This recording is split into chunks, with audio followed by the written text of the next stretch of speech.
With all this talk of Trump and Clinton, you might not have heard of these two. But they're also running for US president, and in this already unpredictable race, could make an impact. With around 225 million voters in the US, it's impossible to expect everyone to fit neatly into one of the two major parties. And this year, more than ever, many voters are crying out for an alternative. It's almost impossible for a third-party candidate to win, but third-party candidates can siphon off votes from the major party candidates enough to tip the balance in one or another state, and that might be all that it takes. There are the Republicans who won't vote for Donald Trump. Not Hillary, not Trump, not Hillary. And the Bernie Sanders supporters who say they won't be backing Hillary Clinton. So the Libertarian Party candidate Gary Johnson and the Green Party's Jill Stein have actually picked up support in the polls.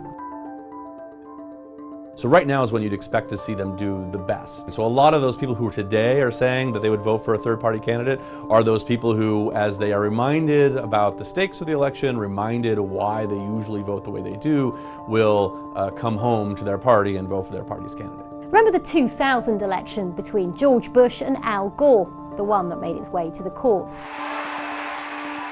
Well, there was a third-party candidate then, Ralph Nader. Democrats blamed him for taking support away from them. And then there was 1992, where Ross Perot was the third man standing against George Bush Sr. and Bill Clinton. And in that race, Republicans blamed Perot for taking support from them.